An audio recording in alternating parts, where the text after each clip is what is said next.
Bien, avanzamos con la materia. En el siglo XVIII y en el siglo XIX hay varios estados que ya empiezan a eliminar la tortura dentro de su legislación penal. Aquí nosotros tenemos que hacer una conjugación entre lo que es un estado y lo que eran un estado monárquico, sí, un estado monárquico y un estado más liberal, que es básicamente a finales del siglo XIX, ¿no? Entonces, el estado de Suecia a un reino, en 1734, es el primero que elimina la tortura como una forma de obtener confesiones en el marco de un sistema y una legislación penal. Prusia, a continuación, el imperio prusiano en 1740 elimina la tortura. El reino de las dos Sicilias, es decir, el reino que agrupaba a este territorio ubicado en Sicilia y varias islas conexas, en 1789 elimina la tortura. Dinamarca, el reino de Dinamarca en 1770 es el que a continuación la elimina. Gran Bretaña en 1772, ya para 1826 Portugal y en 1827 Grecia. Y a partir de ello ya empieza toda una línea abolicionista de la tortura de los sistemas de legislación penal. Entonces, este abolicionismo va conjugando a partir del desarrollo teórico y conceptual, entre ellos de varios autores. Uno de ellos es César Beccaria, quien en 1764 publica un texto que es muy importante y que es de los delitos y las penas. Es básicamente un análisis sobre el delito, sobre estas prácticas, de estas acciones contrarias al orden jurídico y social, pero más desde un punto de vista criminológico, ¿sí? Aquí, este autor, Cesare Beccaria, nos indica que el delito o está probado o no. Es decir, hay que probarlo, ¿sí? Con ciertos elementos jurídicos y judiciales que no incorporen la tortura. Es decir, si el delito está probado, no hay necesidad de otra pena que la impuesta por la ley. Si no está probado, es terrible atormentar a un inocente. Aquí tenemos ya un nuevo elemento y un nuevo concepto que es el de la inocencia y que luego va a persistir a nivel constitucional, a nivel doctrinario inclusive, de la inocencia como un estado que tiene que ser eliminado una vez que concluye un proceso judicial. Entonces, avanzando con este tema, este autor nos indica: exigir que un hombre sea a la vez acusador y acusado es confundir todas las reglas. Hacer del dolor una regla de verdad es una manera infalible de absolver al facineroso robusto y de condenar al inocente débil. ¿Sí? Es decir, aquí nos señala de que hay gente que podría resistir la tortura a pesar de que es culpable, ¿sí? Y hay gente que podría romperse frente a la tortura siendo inocente, declararse culpable con el fin de terminar con esos tormentos. Entonces, Beccaria indica que aplicar el tormento a un desgraciado para saber si es culpable de otros crímenes, además de por el que se le acusa, es hacer un razonamiento horroroso. Es decirle al torturado: está probado que has cometido un crimen. Puedes, en consecuencia, haber cometido muchos otros. La duda me invade y quiero salir de esto con mi regla de verdad. Las leyes te hacen sufrir porque eres culpable, porque puedes serlo, porque yo quiero que lo seas, ¿sí? Es decir, ya es una potestad del juzgador el recurrir a estos métodos que son totalmente rechazados por este autor. Pues ya va viendo algunas líneas débiles por donde se quiebra esta posibilidad de que la tortura sea el instrumento para obtener la verdad. Entonces, aquí o de aquí se desprenden varios conceptos. El del estado de inocencia y también el que me parece muy importante es el de la discriminación o no discriminación en este caso. Una persona que es acusada o procesada por un delito no debería de tener este como un estigma a futuro.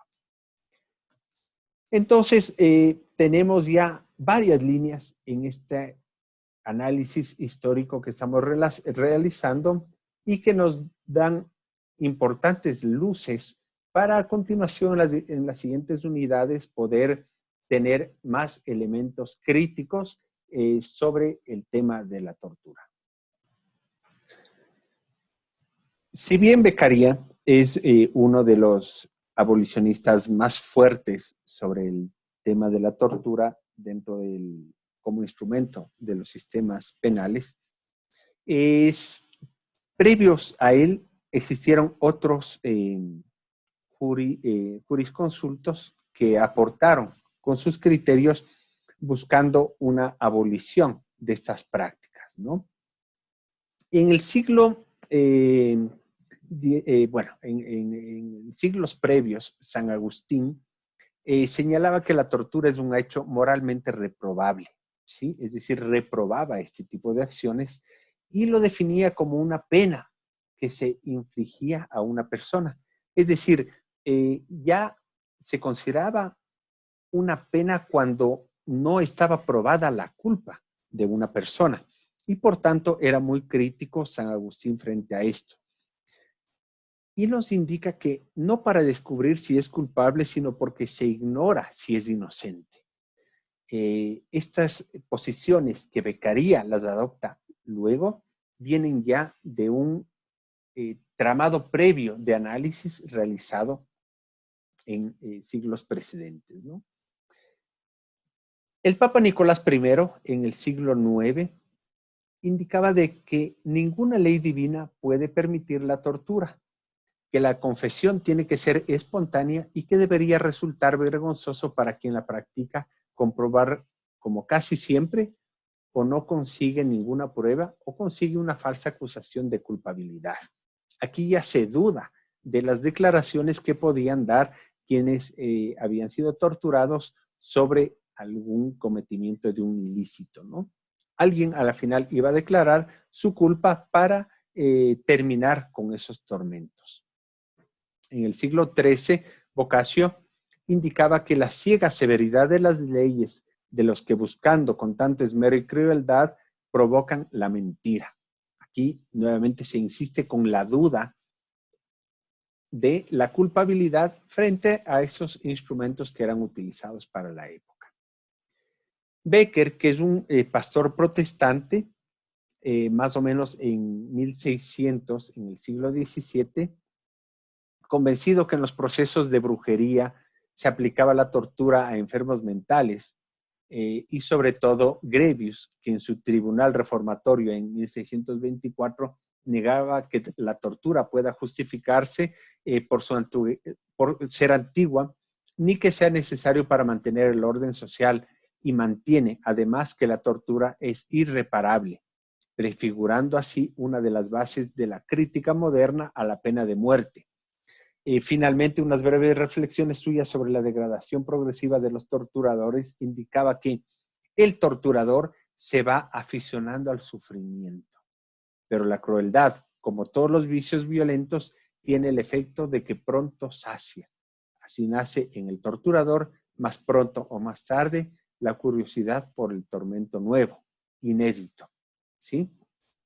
Y de ahí nosotros podemos comprender cómo evolucionaban todos estos sistemas de tortura. Si alguien en algún momento puede adentrarse en este ámbito, visitar algún museo de la Inquisición o algún museo de la tortura, principalmente que hay en diferentes lugares de Europa, como en Toledo, como en otros lugares más, va a poder darse cuenta de cómo iban incorporándose nuevos aparatos para generar nuevos dolores y para generar procesos que en realidad generaban daño en el cuerpo de las personas, ¿no? Bien había mencionado sobre la Inquisición, pero también tenemos los campos de concentración que utilizaron varios gobiernos fascistas en Europa y que también dan cuenta de esa diversidad de sistemas que existían para la época. Así, ligando con el tema que había señalado brevemente anteriormente, tenemos que existieron varios sistemas políticos, varios gobiernos totalitaristas que utilizaron la tortura como un instrumento de gobierno para obtener información sobre posiciones o actores contrarios a su gobierno, ¿no? En Rusia tenemos, por ejemplo, cuando gana la revolución bolchevique, pasa la administración política del Estado de Lenin a Stalin, la implantación de un sistema de control social a través de la tortura mediante diferentes actores vinculados con el Estado, ¿no? Paralelo a esta época, un poco antes incluso en España, en la revolución, en la guerra civil española, Franco utiliza varios sistemas de tortura para poder enfrentar esa persistencia de revueltas populares y sociales contra su gobierno totalitario, ¿no? En Italia Mussolini, en Alemania Hitler, y hay varios proyectos políticos y socioeconómicos que se han anclado en la tortura para sostener sus gobiernos. Tenemos diferentes dictaduras, tanto en el cono sur de la América en el siglo anterior, en el siglo XX, en donde desde los años 70, 60, estos gobiernos totalitarios impusieron una política de terror basada en la tortura, en donde este era un instrumento para manejar y mantener su sistema de gobierno, ¿no?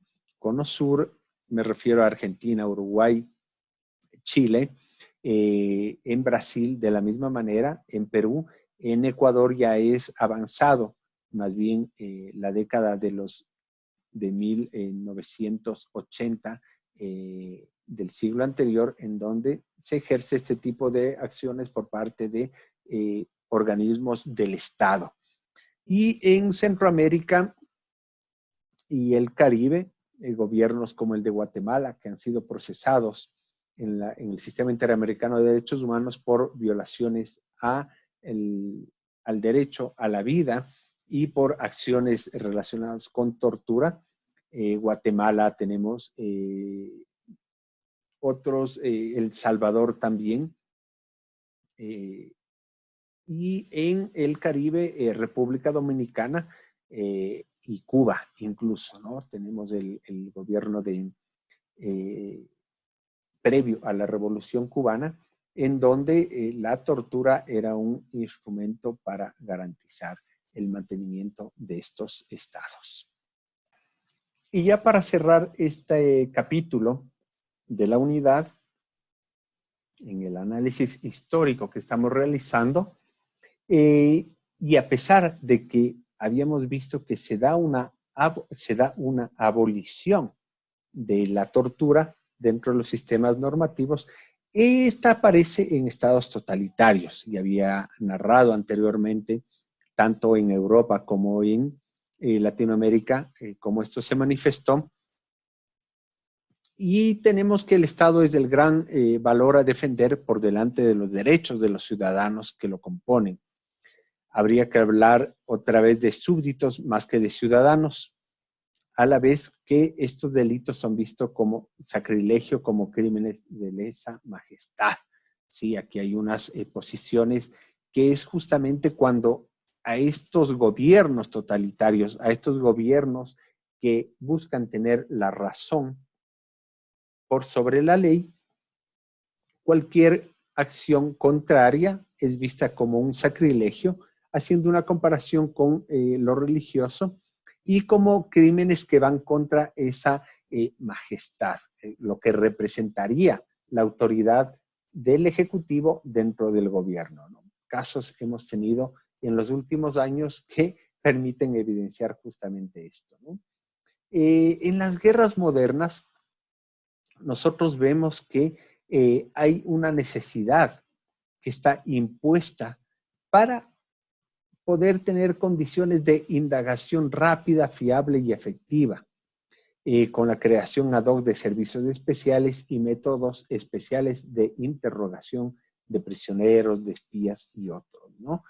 Y en el marco del terrorismo o de la lucha contra el terrorismo que se desata una vez que se produce este ataque contra Estados Unidos en Nueva York, contra el World Trade Center, se da o se empieza a legalizar nuevamente las acciones de tortura como un instrumento para lograr información.